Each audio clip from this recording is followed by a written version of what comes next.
Hi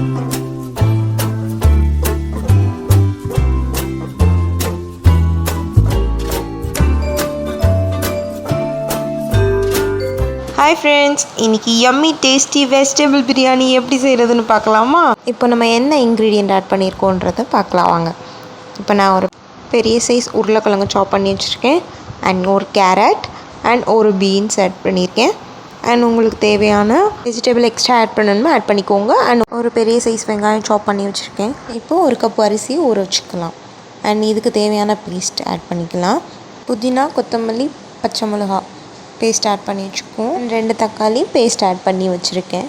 and பட்டை, கிராம்பு, இலை, ஏலக்காய் எல்லாத்தையும் ஒரு பிளேட்டில் எடுத்து வச்சுக்கோங்க. அண்ட் இப்போ குக்கரில் எண்ணெய் ஆட் பண்ணிக்கலாம். எண்ணெய் ஆட் பண்ணிவிட்டு நறுக்கி வச்ச அந்த வெங்காயம் ஆட் பண்ணிக்கலாம். அண்ட் இப்போ எல்லா பட்டை வகையையும் சேர்த்துட்டு நல்லா மிக்ஸ் பண்ணி விட்டுடலாம்.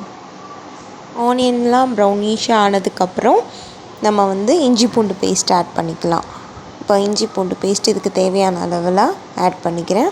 அண்ட் நம்ம அரைச்சி வச்ச க்ரீன் பேஸ்ட் ஆட் பண்ணிக்கலாம்.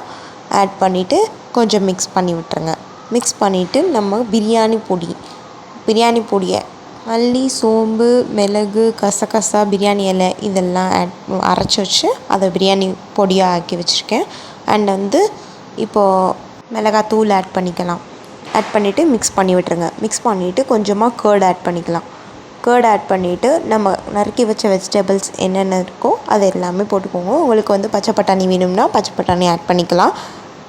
அண்ட் இப்போ நான் நறுக்கி வச்ச இன்க்ரீடியண்ட் எல்லாம் இதில் மிக்ஸ் பண்ணி ஆட் பண்ணிக்கிறேன். ஒரு 5 மினிட்ஸ் மட்டும் வேகட்டும். வெந்ததுக்கப்புறம் கொஞ்சமாக தண்ணி ஆட் பண்ணிக்கலாம்.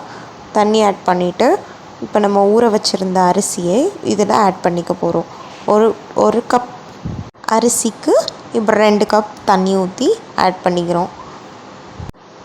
இப்போது ஆட் பண்ணிவிட்டு எல்லாமே மிக்ஸ் பண்ணி தேவையான அளவு உப்பு ஆட் பண்ணிவிட்டு குக்கர் லிட்டை க்ளோஸ் பண்ணி 2 நிமிஷத்துக்கு அப்புறம் அருமையான வெஜிடபிள் பிரியாணி ரெடி. நீங்களும் இந்த மாதிரி உங்கள் வீட்டில் செஞ்சு பார்த்துட்டு உங்கள் கமெண்ட்டை ஷேர் பண்ணுங்கள். அண்ட் மறக்காமல் நம்ம சேனலை சப்ஸ்கிரைப் பண்ண மறந்துடாதீங்க. தேங்க்யூ.